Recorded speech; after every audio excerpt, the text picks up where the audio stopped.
college sports crossed a line today.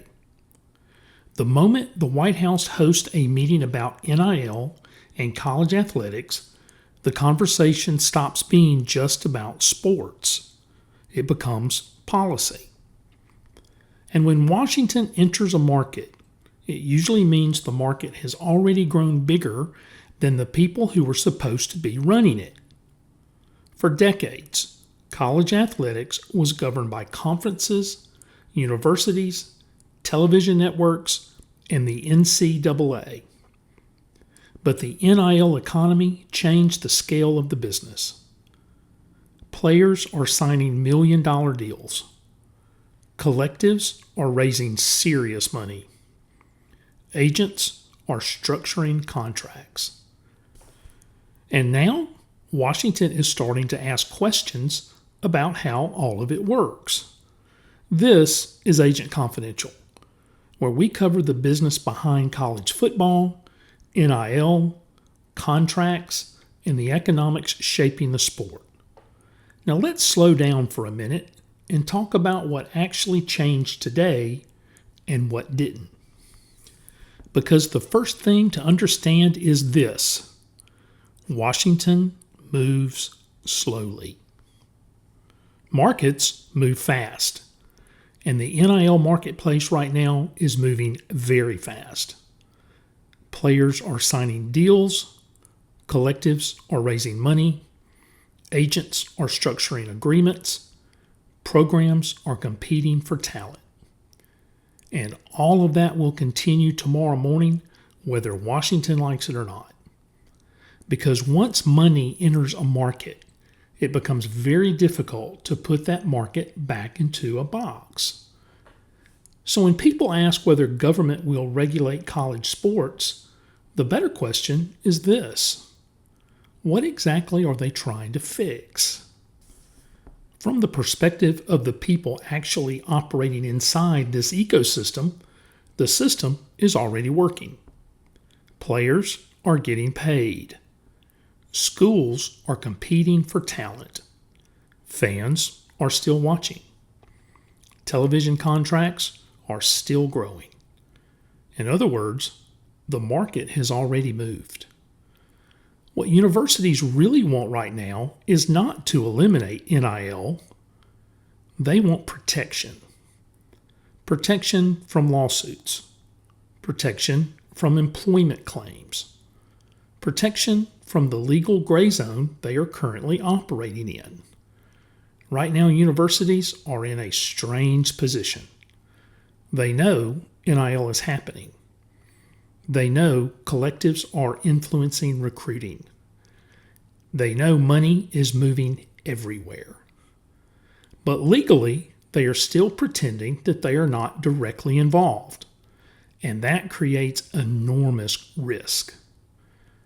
So when university leaders go to Washington, they are not asking the government to shut down NIL.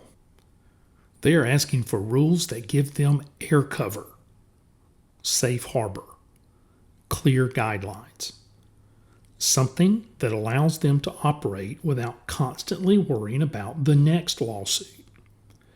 Now here's the other reality that doesn't get talked about enough.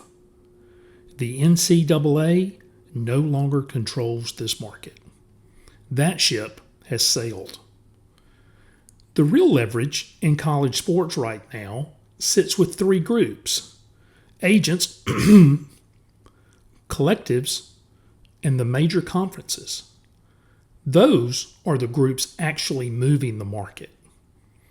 Agents structure deals. Collectives fund them.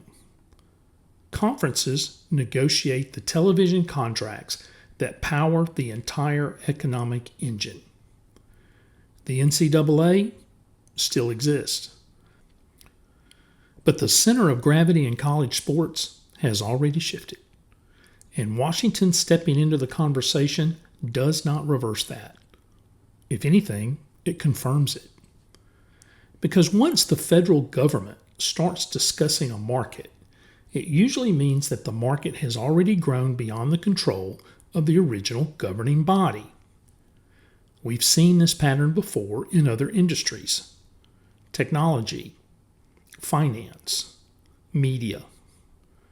The market moves first. Policy arrives later. College sports is now entering that phase. Now, could Congress eventually pass legislation around NIL? Possibly. There has already been discussion about national standards, transfer rules, employment definitions, revenue sharing models. All of those things may eventually get debated. But legislation takes time, lots of time. And the NIL marketplace does not pause and will not pause while Washington debates. Players are still making decisions. Programs are still building rosters. Agents are still negotiating. And every recruiting cycle resets the board again. So the big takeaway from today's meeting is not that Washington is about to take over college sports. The takeaway is that college sports has now become big enough that Washington feels the need to talk about it. And once that happens, the conversation expands beyond sports. It becomes about labor, economics, media rights, and institutional control. But inside the actual market, the basic forces remain the same: money, leverage, talent. And the people who understand how those forces interact will continue to shape the outcome. Because the people actually shaping this market are not sitting in Washington. They're sitting in negotiation rooms. And those rooms are moving a lot faster. And in this business, the market usually wins.